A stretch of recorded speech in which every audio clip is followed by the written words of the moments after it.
Evening all. Okay, hope we can have a good time today looking at more Petrosian games, and I've got a selection of interesting Petrosian games to check out. Is audio okay?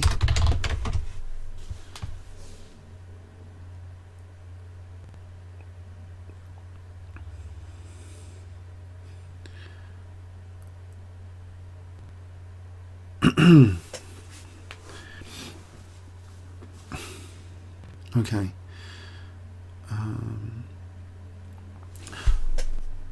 Petrosian versus Chukayev. This is in the Lithuanian Championship, 1951.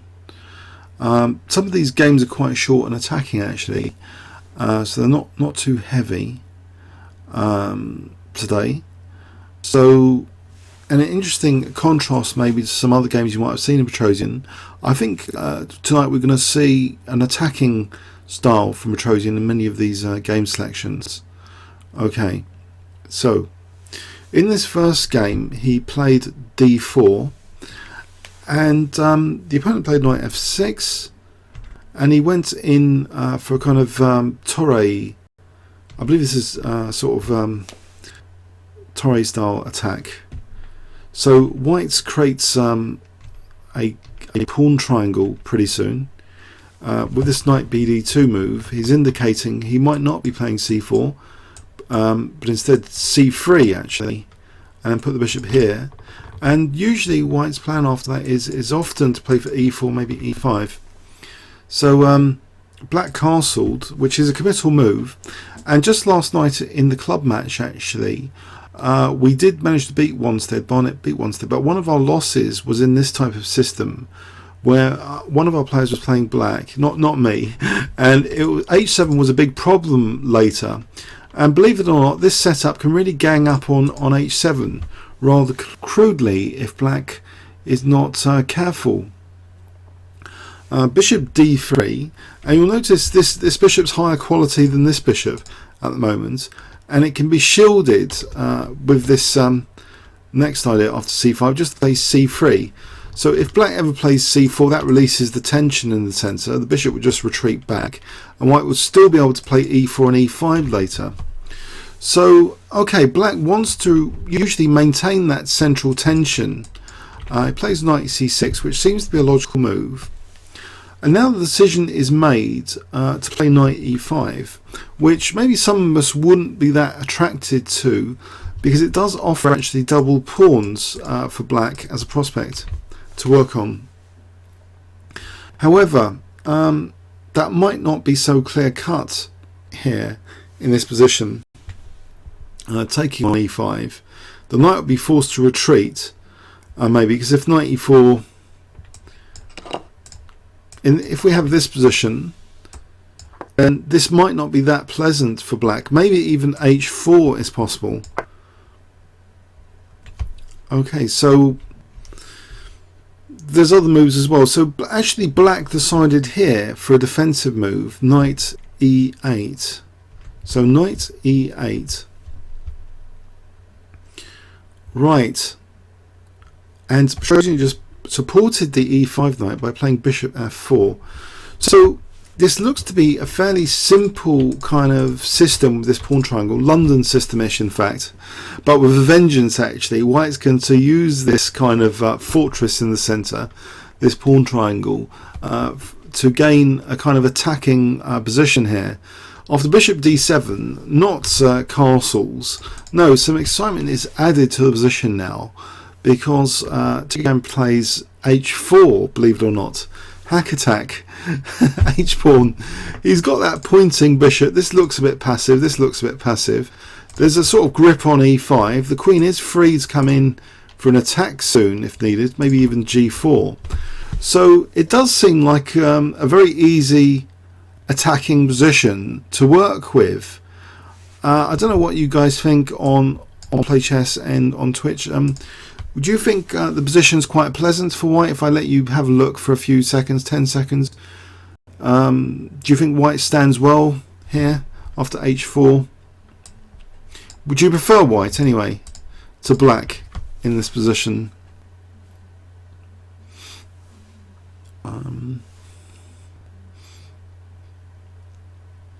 Anyone? Okay, because it looks quite easy. It's avoided opening theory, and he seems to have a nice position. So I think, I think club players should be interested in this, and this is what I saw last night actually as an effective weapon. Our only loss was in this kind of setup, where white was able in that club game to intensify the pressure on h2. In fact, in that club match, the bishop went all the way back. Black had played c4, the queen went here, then knight g5 later was a dominant, attacking threat. Very difficult to parry, believe it or not. That's what happened. I saw last night. So this is a kind of similar kind of strategy here. So let's see. Rook c8 was played. Now knight df3, just simply supporting e5. Okay, and now black probably wisely avoids c4 because, as I say, the bishop would just retreat back, and then e4 maybe for white it will be easy to play. So c takes d4, e takes d4. Now knight f6. Okay, but now this h7 is a bit of a problem here. Knight g5 accentuates that problem, putting more pressure on h7. Seems rather crude, but white has a bit of a grip on position here, which is difficult to parry. Bishop e8 was tried. Actually, f7 might even be sensitive in some lines. And now another interesting attacking move was played. Rook h3. So Petrosian is chucking all the things on Chukayev at the moment, including his rook is coming in like this. Who would have thought? Quite a player with a great reputation for positional play played like this in 1951. So queen a5, and the king just goes to f1. White seems to have like a free hand. A lot of pieces just hovering around the king. King doesn't need to castle. The rook's brought in like this. Quite novel. So b5, trying to generate some counterplay. It would seem this might be an Achilles heel, that this pawn could be undermined, surely. a3 slowing down black's attack. The queen would have to get out of the way now for a5 b4 for the classic minority attack. Wasted a bit of time there because of queen a5. And now rook g3. So the pressure's starting to mount on the king side in this position for black. g6, which unfortunately it does provide an undermining target, which is now used. But maybe black is starting to get quite worried about things like knight takes h7 takes, and maybe the queen coming in. It looks starting to be very dangerous. So g6 might be a panicky defense, but it was the one that was chosen. And now we see h5, and I think knight takes h5 probably goes into a forced mate loss. If we have a look at this, I'm wondering if queen takes h5 works. Takes knight takes here is probably it's mating, isn't it? This would be not very clever. So queen takes h5 would actually be on the cards here. This wasn't in the game, but if you were wondering, I think knight takes h5, queen takes h5 is not bad. So okay, so knight d8, trying to arrange a defense, but the blow comes here anyway. So knight takes h7, just tearing black's king to shreds, really. Knight takes h7, h takes g6. There's this quotation, someone said, Petrosian could play like Tau if he wanted to, and this seems to be true from this sort of game. And we're going to see other attacking gains, but black's king is really in trouble now. After knight takes g6, 2 pawns for the knight, classic piercing sacrifice, just give up the knight for 2 pawns, get to the opponent's king. So bishop takes g6, rook takes g6. So with the queen stuck over here, this doesn't look too promising. These pieces look to be on holiday. So what's going on here? Rook h6. Okay, something has to be done about h7 immediately, or does it? Actually, there's a loose bishop here, and black decides to take that. Check. Now the queen comes in, menacing threats like queen g6, rook h8, knight f7 is played, and now actually more pressure is put on f7 with bishop g6. If that knight ever moves, there's rook h8.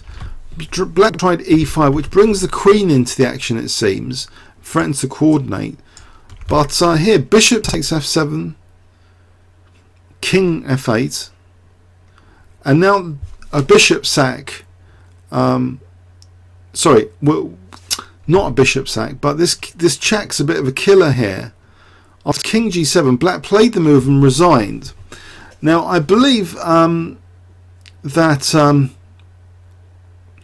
well, he played the move and resigned. Okay, and I think maybe queen check is the easy to see move. And now possibly check, or is there an escape here? Actually, we have to be careful. So I'm going to let you guys say, well, why did black play this move and resign? Is it so easy to see the finishing win here?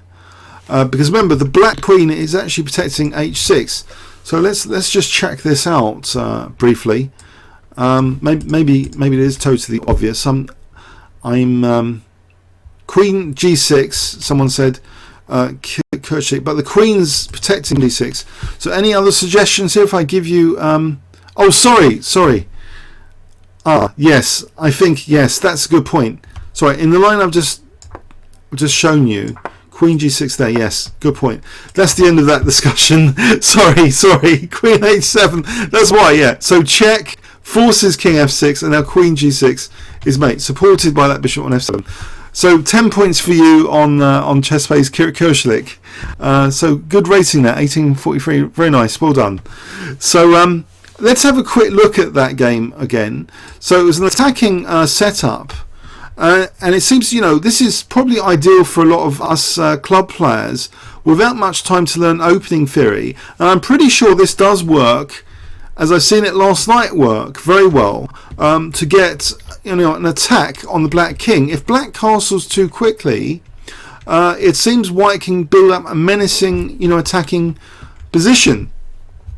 But one thing I vowed never to encourage, and I'm being a bit of a hypocrite, I think now, just realising that this is sort of London system territory, but it's London system sort of with a surprise, playing for the attack. So getting a piece on e5, and then just going for an attack pretty soon. h4, forget castling. So it's London system played in an exciting way.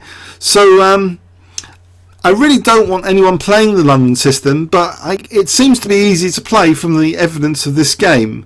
It's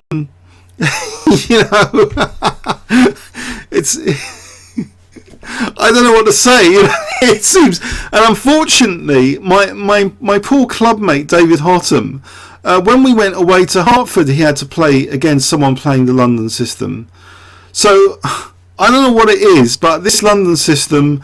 It is at least easy to play because you get this pawn triangle. It's difficult for sometimes black to arrange counterplay, and you can even play stuff like this and get away with it. It seems just go for the attack. H4 makes way for rook h3 later, and maybe give it a try in your own games.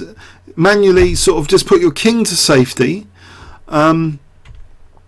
And if black's wasted time with b5 with the queen there, then the slow minority attack, that could be one of the weaknesses you face, that the c3 pawn is liable to b4s later, but it was all a bit too slow. If the queen has to get out of the way, and this is a crunching move with this queen sack in mind.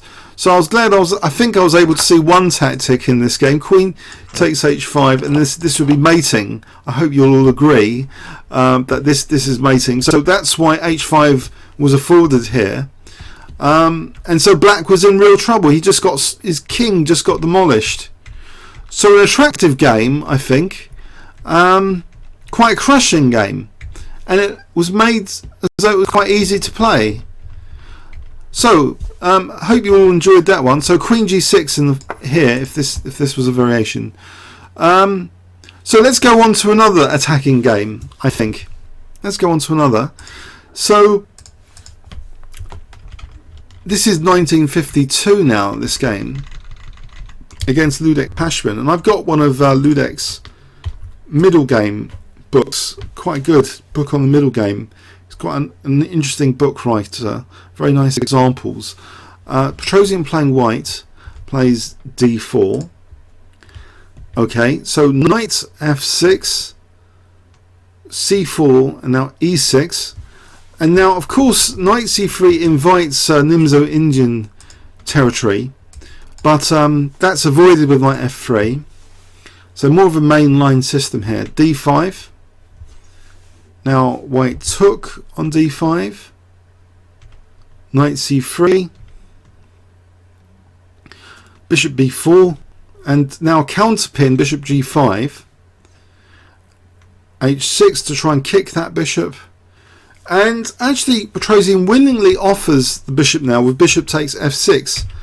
And sometimes in this structure, this bishop's a bit of a pain to manage, and I've seen this time and time again within this structure. Often actually bishop f6 is a good idea because black loses some control over e4, and when you play e3 you often got pressure on the c file. And one of my good friends from Chescu, actually, David Hayden, Mighty King, beat a very strong player in the Hastings Congress in December just gone with an early bishop f6. Not this exact position, but just the principle of losing your dark squared bishop is very powerful sometimes, because also if you look at this, there's more pressure naturally being exerted on d5 as well. I know the bishop's pinning that knight. Player in the game has written a comment very interesting. Petrosian is known for playing cd5 and bishop takes f6, liquidating tension. So that's on Twitch. Thank you, playing the game. Okay, so I didn't know that, but it seems this structure is pretty dangerous as well, and there's been evidence in other games. So this is another dangerous idea.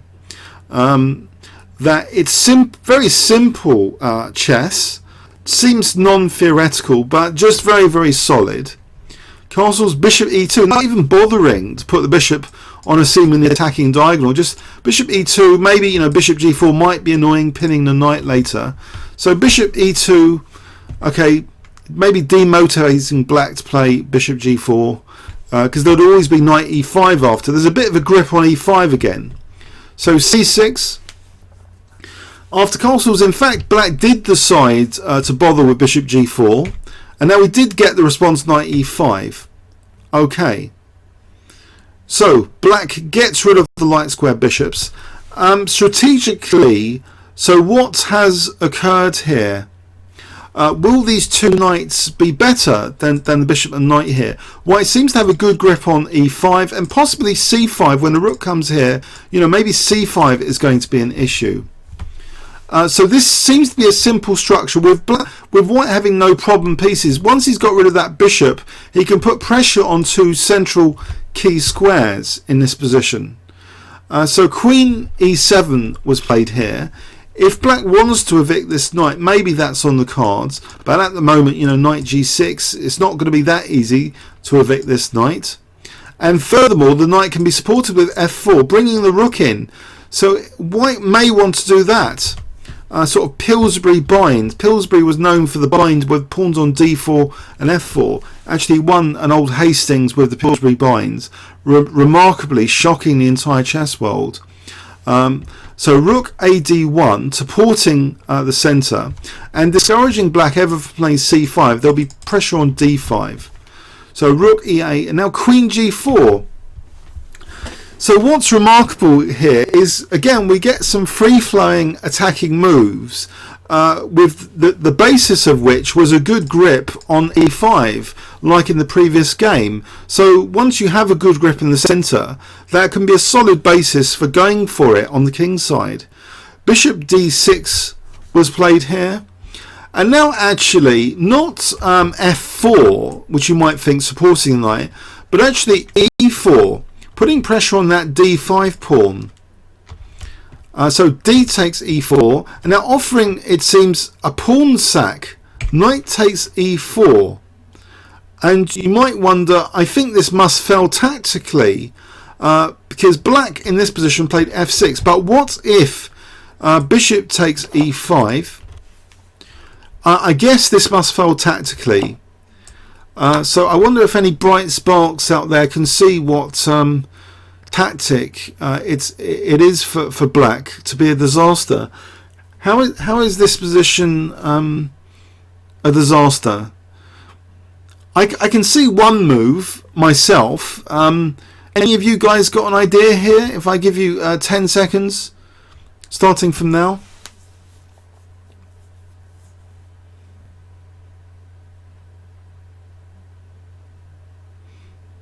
This didn't occur in the game.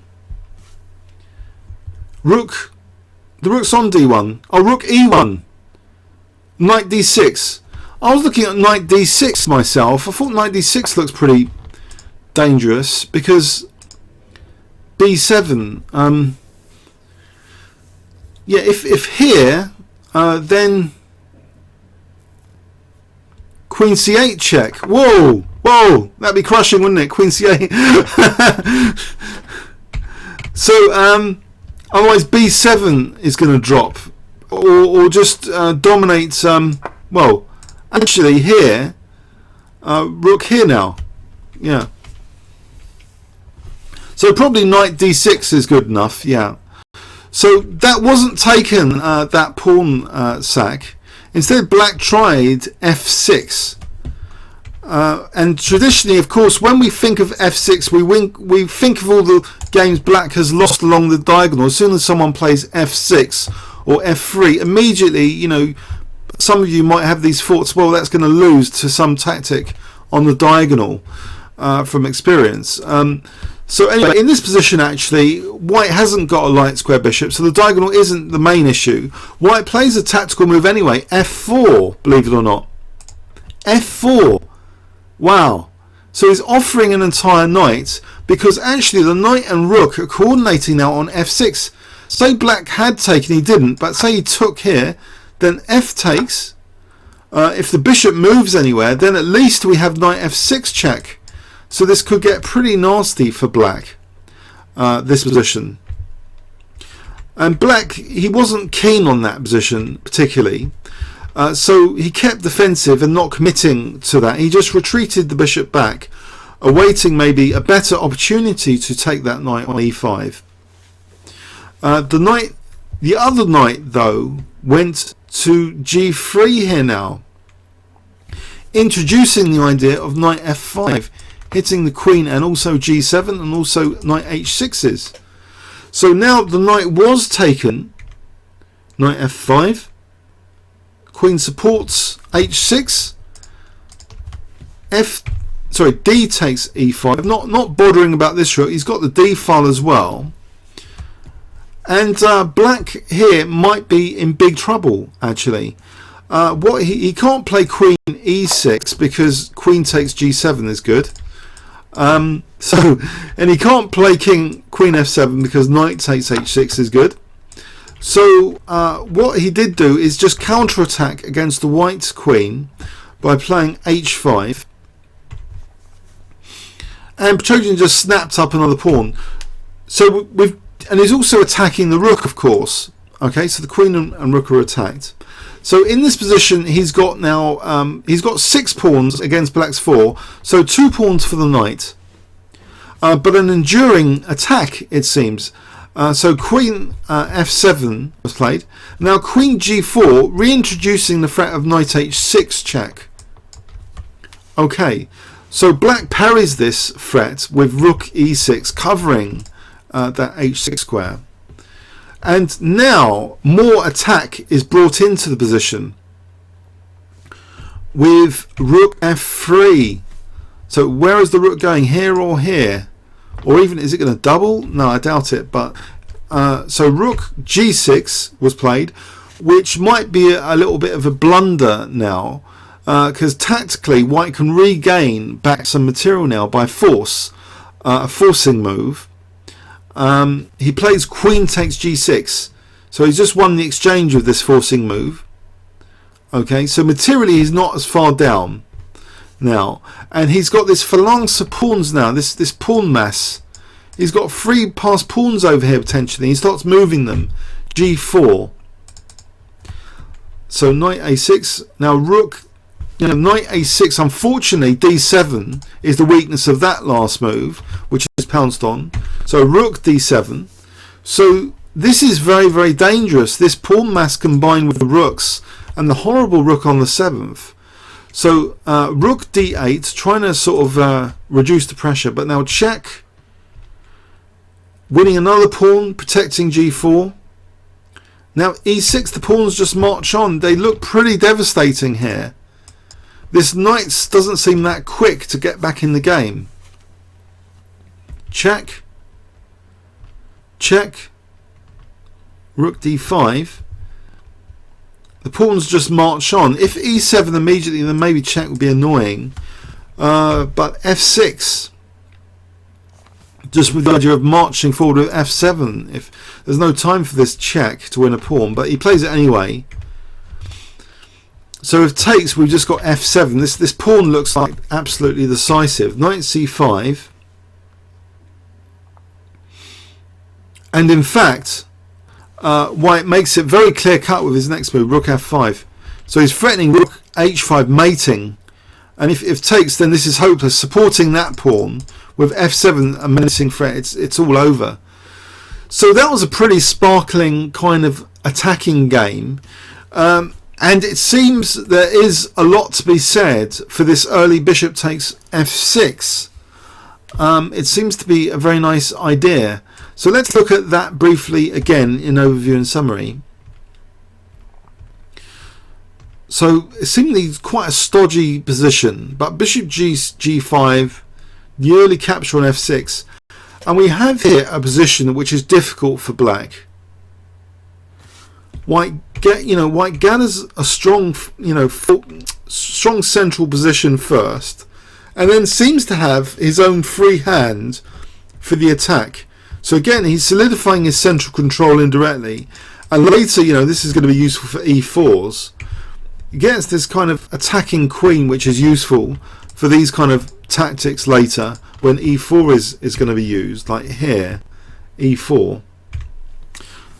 Thanks, Critic. Thanks. See you another time. So D takes E4, knight takes E4, offering a pawn sack, which is too dangerous to take, and now offering a knight sacrifice, F4, which seems to be too dangerous to take. But now finally the knight sack is taken off the knight G3, and the attack was just pretty strong anyway in this position. Another pawn just to stave White off for a moment. Playing Rook G6, not wanting to wait for Rook G3, ruling out totally Rook G6, and just being on the defensive. So, but the passed pawns take over now.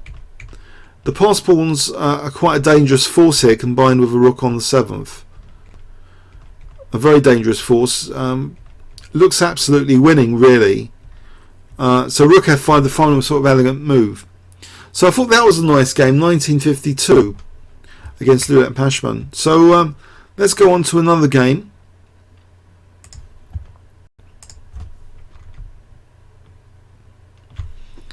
So this time against Mark Taimanov, and of course we know Fischer wiped out Taimanov 6-0 in the 1971-72 candidates, as well as eventually beating Petrosian in the final barrier to play Spassky.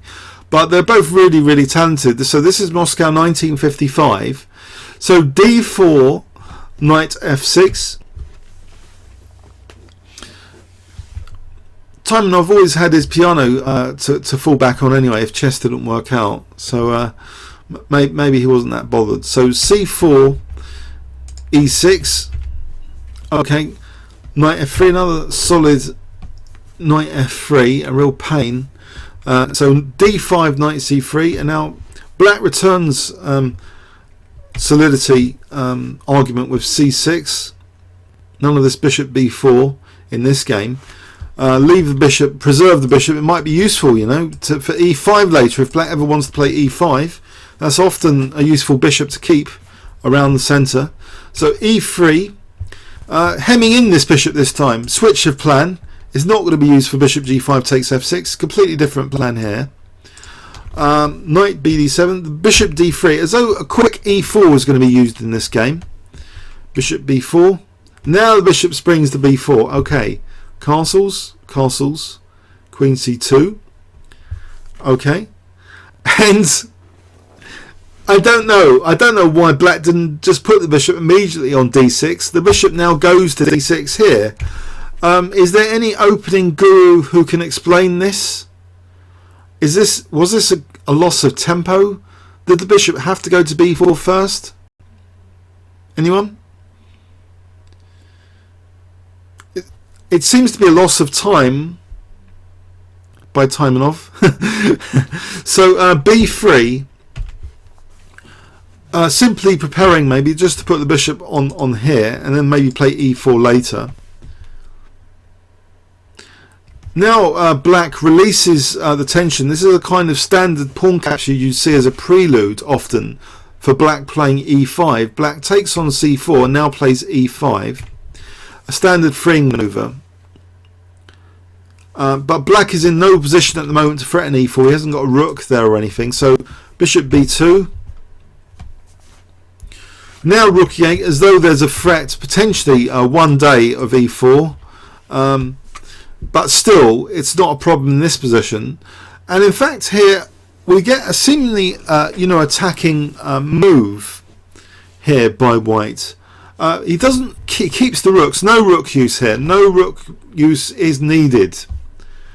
Just weaken this diagonal. There's a battery on this diagonal. Defensive knight on f6. Get rid of the defensive knight. Knight e4.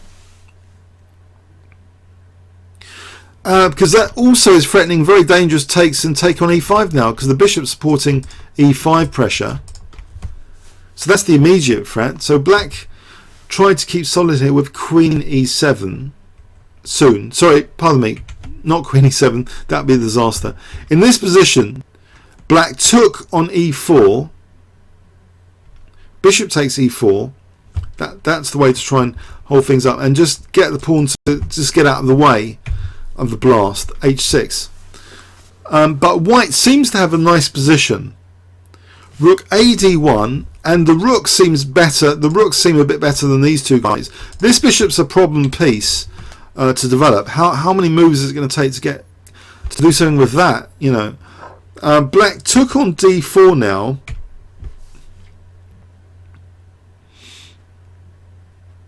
And now, interestingly, seemingly some might think ridiculous check. Bishop h7 check. Bishop h7 check.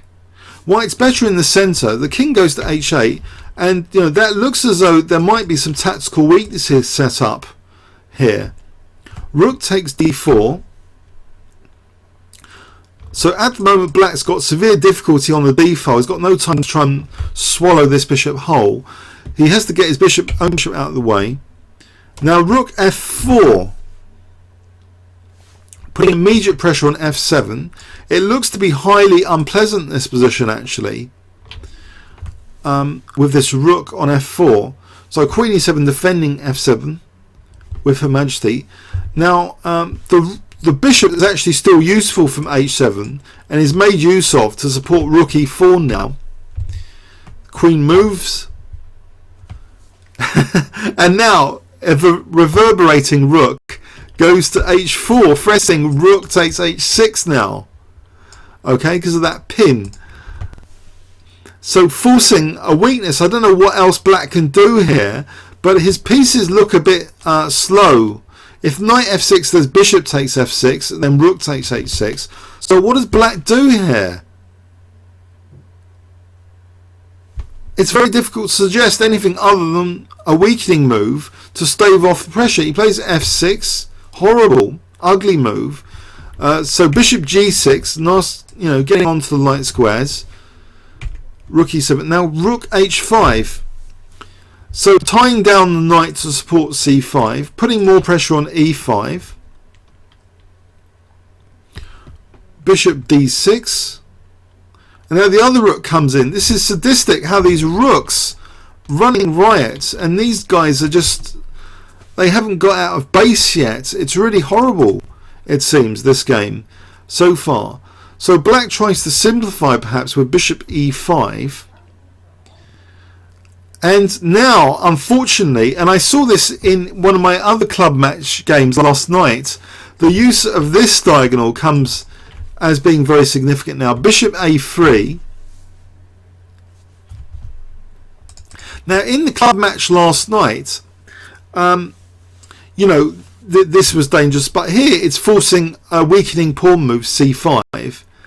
And you can imagine in some lines that the pin actually might be useful. Not here, but actually white doesn't need to use d4 here. White just plays in this position. Knight h4. And maybe black Mark is just disgusted with his position, which seems to be on the verge of total collapse anyway, because knight h4 seems to be, you know, for example, bishop e4 and bishop d5 would be good, threatening knight g6, family forking queen, rook and king. So black resigned here, actually, didn't want to play on. So let's see why he didn't want to play on in concrete. Okay, so say he wants to try and get this bishop out. Let's give black b6. I'd say bishop e4 wins on the spot, doesn't it? Because it's attacking the rook and it's threatening knight g6. So someone else suggests a move for black here. Does anyone want to suggest the move? Knight b6, you lose to bishop takes c5. You can't move the knight. a5, maybe it would be useful for rook a6. a5, I think it's still bishop e4.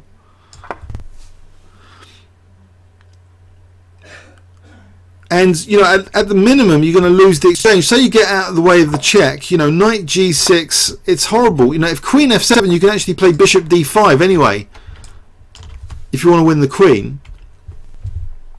So probably this is why black resigned. Oh, someone wants to suggest queen g8. Okay, queen g8.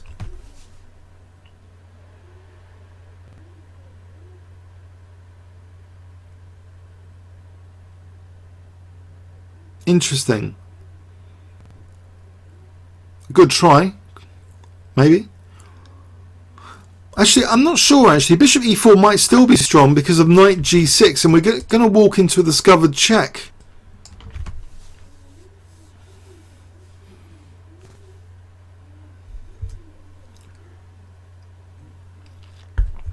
I think it's horrible. Oh, the computer recommends it. It's Tony Hawk. Oh, I think this is still horrible, though, isn't it?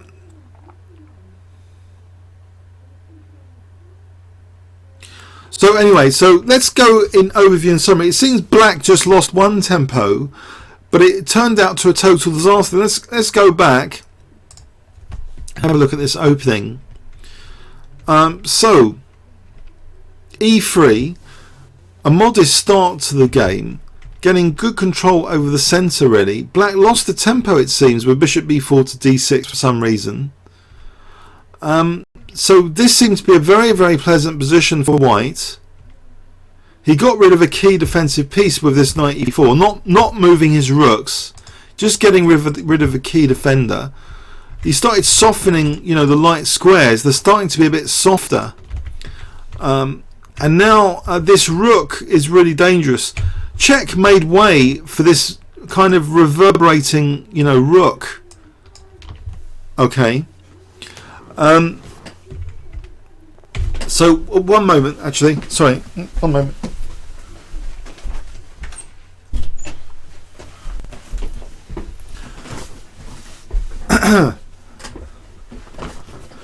It seems black had a difficult task here after rook f4. There's just too much piece pressure on the black king position already. Queen e7, rook e4, queen forced back, and now rook h4 threatening rook h6. Horrible. Unbelievable. So black just cracked. I mean, bishop g6, rook h5, you know, covering the center, putting more pressure. These pieces just never got out of base. Trying to do something to get rid of the pressure, but now bishop a3, forcing another weakness. After knight h4, it's just horrible. So black resigned here. So that's very. It seems quite quiet and devastating chess from these games we're seeing. So let's look at another game example. So this is in Budapest, 1955. This is another quite kind of sweet, short game actually. So against Palbenko. So Palbenko. Maybe the Russians tried harder against American players. Just speculating. Budapest 1955. So d4 knight f6.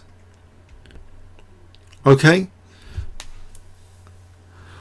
Bishop a3. Sorry, quick question. Bishop a3 forced more weaknesses like c5, weakening more darts, more light squares, making bishop e4 even more effective. Because then bishop d5. If the pawn's on c5 rather than c6, then bishop e4 to d5 is not possible. So anyway, so c4, e6. We see a Nimzo Indian.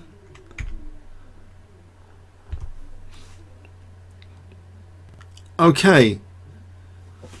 It all had rippling implications for the kingside attack. It made the attack much stronger to weaken more squares in that previous game. So here a solid Rubinstein's move e3 was played. After c5, a3, not minding the double pawns. Knight c6, and of course black wants to create the right climate for the knights here to try and close the position later, usually.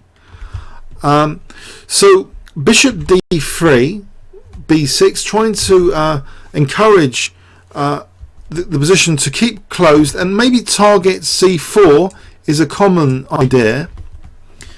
e4, e5, and Petrosian plays building, closing the center, and seemingly allowing a natural and logical, you know, move, attacking this seemingly Achilles heel of white's position, this c4 pawn. However, there is pressure on black's kingside here. Knight f3, queen e7. White just castles, and he doesn't mind bishop a6 so much. In fact, he lets that pawn go now. He plays knight h4. He's just going for the dynamic pressure, and he's also got other possibilities for pressure, like this. So he doesn't mind c4 dropping here. Black doesn't want to allow knight f5. That looks pretty strong. So he plays g6, but of course this weakens f6 square, which is on the f file. The rook hasn't moved yet. White has the dark square bishop, so is f6 going to be a problem here?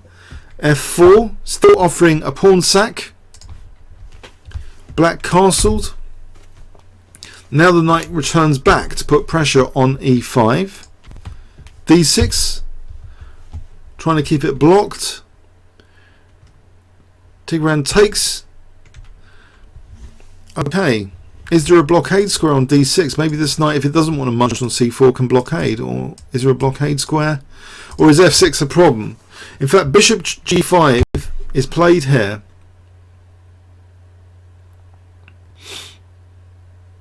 Okay, after h6, just bishop h4. So he doesn't mind g5 at all. In this position, there might be knight takes g5. In fact, takes bishop g5. Not 100% sure, but black didn't play g5. He plays rook d6, just supporting f6 for the moment. So is this coordination of these two pieces significant, or is white just going to lose the c4 pawn with very little compensation? Well, here the argument is put to black that actually the dynamic pressure on the king side is quite strong, And it is actually to do with these pieces. If you look at them, they're ripe for a pawn fork. If a pawn was here, it would be forking these two pieces here. This neat little combination now emphasizes that. And this pawn also finds use actually in supporting d4 away from a check, which might have been an important tempo gain. White plays here knight takes e5. So note that the c3 pawn is a bit of a hero. This measly pawn is stopping an important check, which would have made this combination impossible. Now if queen takes e3, bishop takes d6. So now we're forcing through e5. Ouch. So rook d7, rook takes f6, and we've got mobile pawns now, but is c4 a problem? Well, black didn't want to take on c4 here. Maybe he believes d6 is good enough. He plays h5. And okay, there might be a temptation, you would think, of playing d6. That looks tempting, but actually this locking move h4 was played, preventing any ideas of black playing h4, I guess. Keeping d6 on the cards. I guess there's no rush to play d6. And in fact, if this pawn is taken, I think it's going to be a tactical disaster anyway. You know, maybe takes not only d6 but also queen a4 would be hitting c4, c6, a7 if the queen is not protecting a7.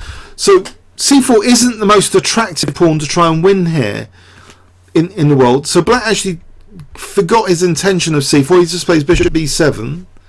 But now queen a4 anyway, and there's pressure on the king side. Whoops. d7 and a5. d6 still on the cards. Rook g8. Rook a f1. So it looks a bit horrendous now for black to have to cling on to his f7 pawn like this. Rook g7. Finally, black's put out of his misery. The tension is resolved about this d6 or not. He plays d6 here, but he has released, you know, the bishop, but it's not very useful in this position, that bishop on the diagonal, compared to the other advantages which d6 brings. Mainly in this position, there's a very quick advantage brought actually home after queen d8, because if you look at the queen and king, ooh, imagine a juicy rook on the 8th skewing queen and king here. So he probably did imagine that, and he played e6. So the pawn cannot take because of rook f8 skewing queen and king. So rook takes d6 was played, and white just took on d6, and black resigned here. He didn't bother playing queen d6. E takes f7 is queening. There's no time to mate white. If queen c6 you just take, if queen g3 you just queen. There's no time. You should also take here, and it's easy to defend. You just get mated. So that was a bit horrible. So it all went wrong. The Nimzo Indian strategy all went wrong in this game. So let's have a quick overview and summary here. So it seems there is dynamic potential in this system. You saddle yourself with double pawns, with c4 being the sort of classic thematic target, which you might have convinced yourself from looking at a lot of Nimzo Indian games with Nimzovich playing black. But here it seems white's dynamism is quite powerful in offering a pawn sack and just playing, it seems, on these squares on the king side. So f4, and black had big difficulties here. h6, bishop h4. A curious thing, which perhaps we should quickly note, is could black have played g5?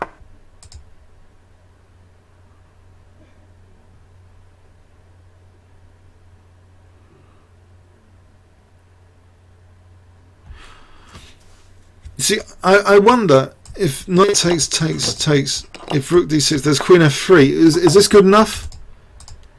Isn't f6 just crumbling? Does anyone think this knight g5 is good? Or knight g5 seems to be good here, doesn't it?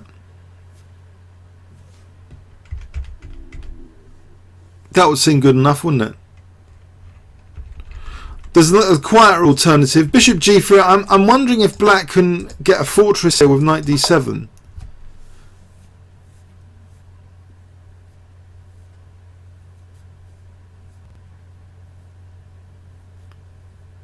You still got pressure on c4, and you might reroute later for another blockade.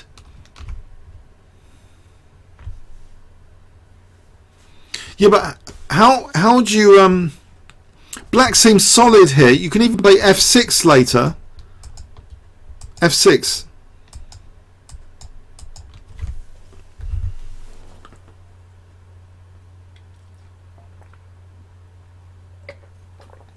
So I wonder about that. I think knight g5 might be worth it here. Anyone else? Anyway, okay. So in the game, rook d6. So knight takes e5. Sparkling tactic, and it just crashed through for white. White's position just started crashing through quite easily in this continuation. Literally crashed through with his pieces. So let's have a look at another game. Now, one of my other favourite players of all time, David Bronstein, is playing white in this game against Tigran Petrosian. So now Petrosian plays c6 here. And we have an unusual second move from white, knight e2. So this was in 1960, this tournament, Leningrad, 1960 tournament. So knight e2, curious, innovative move. So d5, e5, and black just plays it as though this could be a silly version of the advanced French defense, maybe. He just plays c5. So what is white's intention? d4, and now knight c6, c3, like an advanced French. And in fact, he doesn't even bother getting the bishop outside the pawn chain. It might be subject to being harassed if it dares to step out of the pawn chain. e6, just going for the sort of French defense, advance kind of thing. So knight d2, and now knight ge7, knight f3, takes on d4, knight takes d4.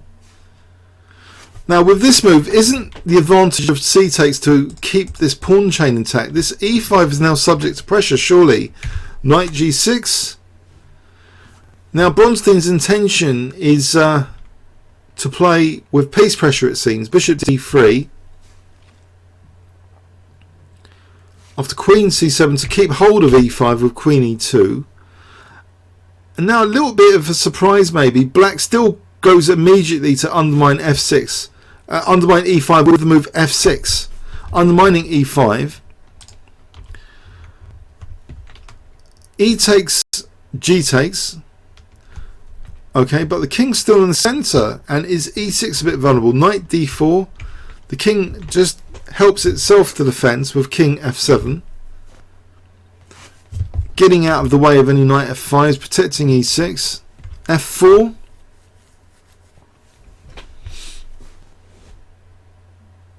And now c5. Okay. Queen h5. It seems as though there's a threat of bishop g6 and queen h8 here, but it's not a big deal. This can be used as an exchange sacrifice. I think we might have actually covered this game, I'm afraid. Sorry, it's a bit of a revision if you've seen this game before. C takes d4. The pattern seems to remind me of a game we've covered recently anyway. So bishop g6, bit materialistic and greedy, going for this winning the exchange. D takes c3. I'm not really convinced of the queen over here with this lack of development. Check. Bishop g7. This bishop's going to be nice on this diagonal as well. Bishop e3 and winning yet another pawn. And now the king is cut off, stopped from castling. So there's still the threat of queen c3 check as well.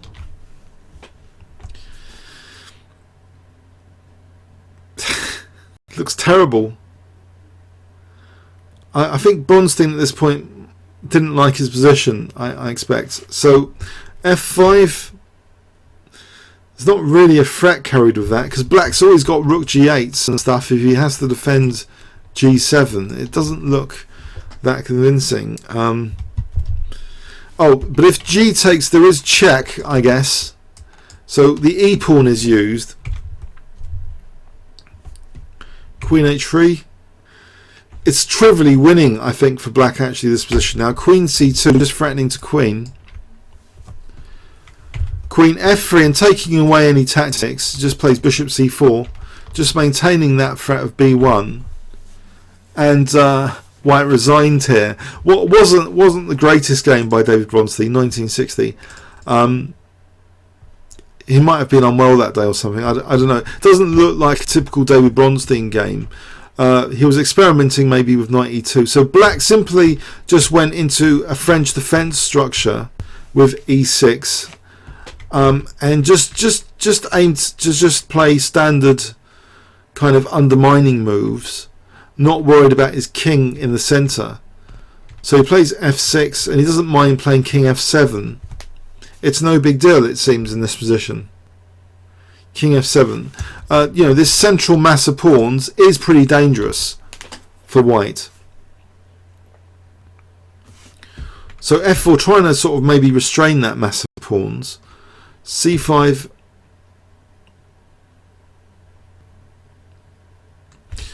And you know, knight f4 might indeed be on if the knight did retreat. So queen h5, in for a penny, in for a pound. It's just a total disaster winning this exchange, it would seem, positionally. This position, there's so much compensation for black. It's just virtually, it's totally lost for white, this position. Okay, so not the greatest game perhaps, but yeah, let's swiftly move on to another game. So against Bent Larsen in 1960 Copenhagen, Petrosian playing white plays knight f3.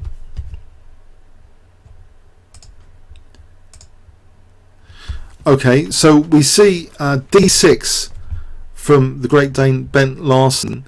So d4, knight f6. Now a bit of a novelty from Bent Larsen here. c4, bishop g4, an early experimental bishop move. I've played this once with a horrible game once. It's a bit Shigurin like. Shigurin defense you might consider at some point. So knight c3, knight bd7. Okay. e4, e5. Bishop e2. Bishop e7. Okay, white looks to be quite good here, but you never know what is black up to with this early bishop g4. Bishop e3. Both sides castle. Now bishop h5, so maybe there's a novel idea of putting pressure on e4 here. Knight d2, offering the trade of bishops. But e takes d4. Okay, bishop takes d4, and now actually black decided instead of bishop g6 to actually take off these bishops and maybe try and use this, you know, e file and c5 and e5. So rook e8. Okay, f4, bishop f8. Looks as though this looks King's Indian-ish without the light square bishop. So rook a d1, a6, Now queen f3.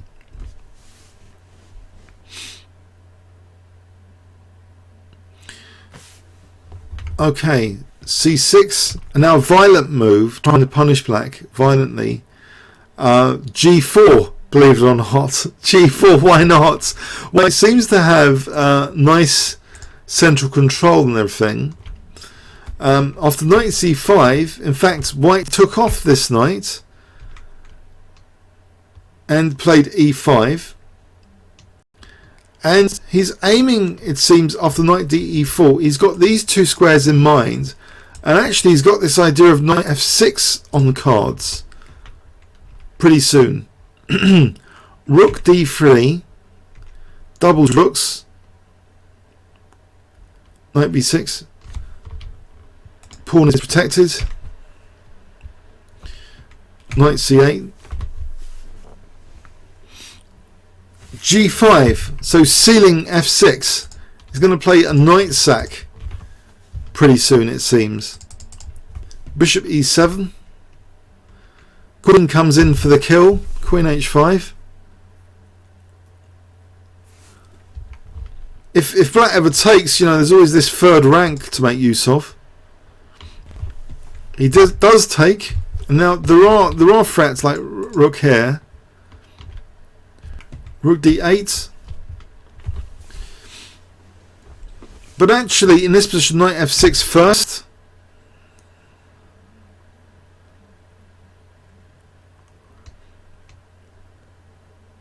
Now here it's very dangerous. You might think the rook's hanging. You know, bishop takes, g takes.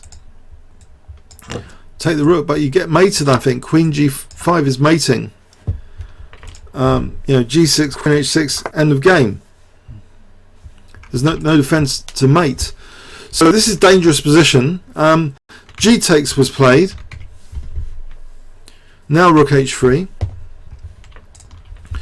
So he's on h7. The king makes a run for it. Queen takes h7, threatening mate. King e8. King continues to make a run for it.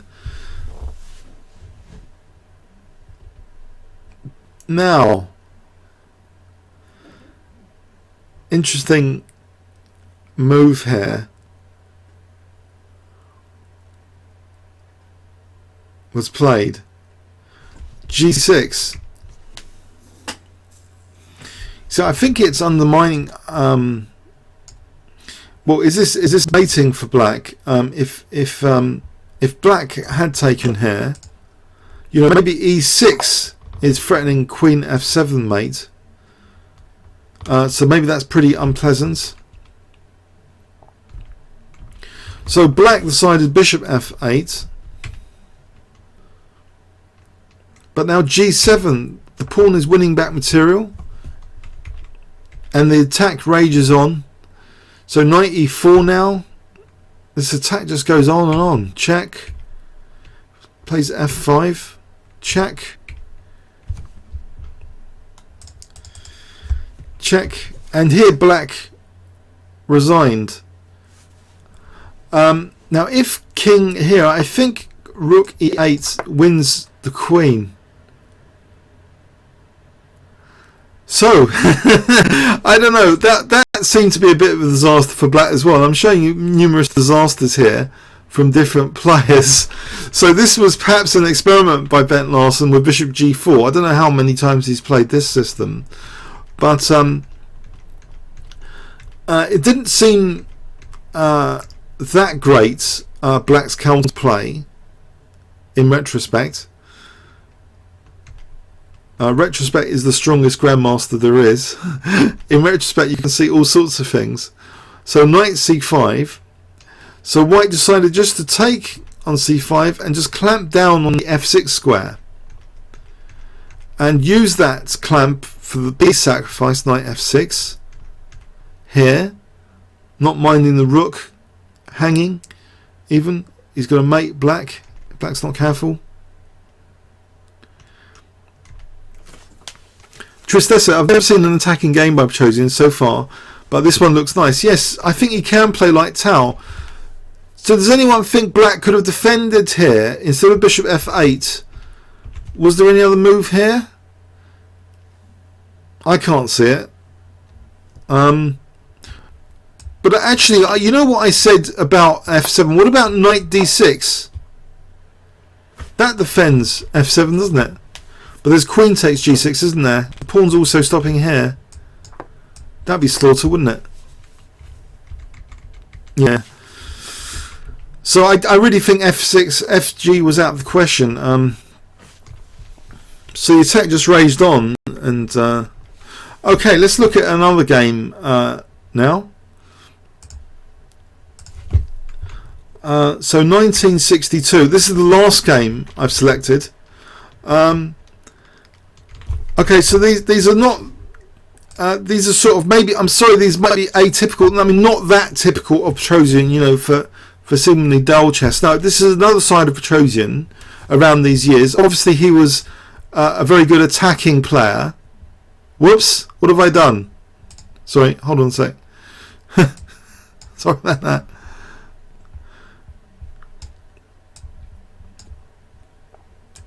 Petrosian obviously was an attacking player, and against Miroslav Filip in 1962, Krakow tournament, 1962 candidates, I think, CT. Is the board still okay there?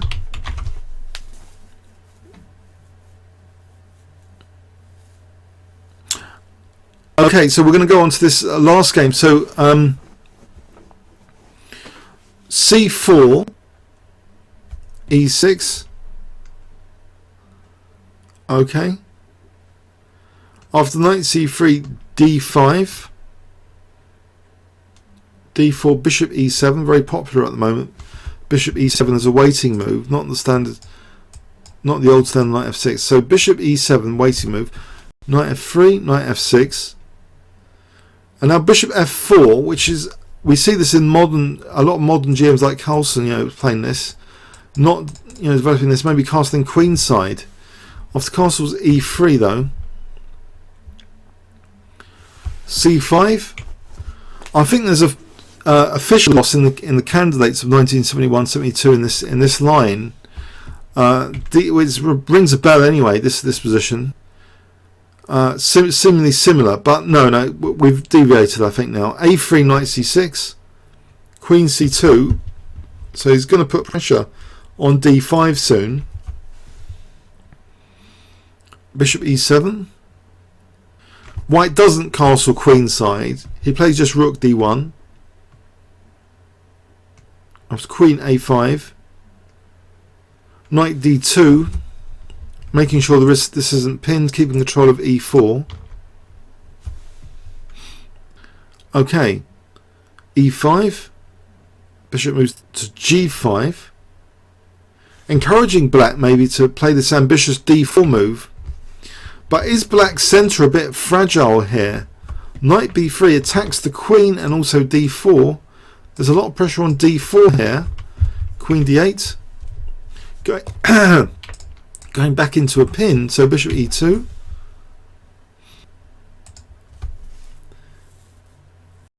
Knight g4, inviting an exchange of bishops. So the white king still in the centre. Can it be hunted down? E takes d4. Black goes for it. Queen h4, threatening queen f2. Is this really dangerous? g3, queen h3. Now queen g2 is threatened. And Tigran just plays d5. He's inviting this queen g2 threat. But first knight d4. Takes black's, I think, burning his boats now with queen g2. If rook f1, it seems knight takes h2 would be reasonable, but actually queen e4 is played, offering f2. That's taken. King d2, and now there's severe threats like rook f1, and then or other threats, in fact, in this position. Maybe knight d1 is the more prominent threat to attack the queen, and then take on g4. So knight f6, the knight gets out of the way. Now queen e3, queen goes back to g2. White has control over the centre. Look at all these central pieces here. Queen g1, evicting the queen. Rook h4, attacking the queen again. Back to the centre. So White's got a ready-made attack. You know, if he puts his pieces like this, he's got the f file. He's got h7 pressure coming up. It looks like a disaster on the cards. He starts pointing the pieces at Black's king now. It's all a bit rebounded. After b6, in fact, rook f1. What does Black do? All of a sudden, he's totally busted here. There's an imminent threat on the cards of rook f6. What can Black do? Nothing. He's toast here. So the early attack seemed to have been repulsed, with Black now in a defenceless position. Say h6. It's just gagging for rook takes f6 this position. There will be no defence here. Too many threats like queen h6 and stuff. So that's total rebound disaster for Black. Miroslav Filip, 1962 Krakow.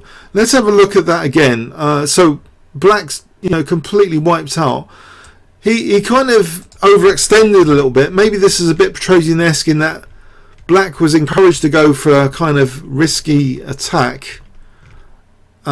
He pushed his pawns in the centre, seemingly with an active position, and then going for an early attack with just queen and knight basically, which was repulsed with queen e4, offering f2, and Black's pieces all driven back now. The knight goes back, the queen driven back, White's pieces establishing huge attacking positions.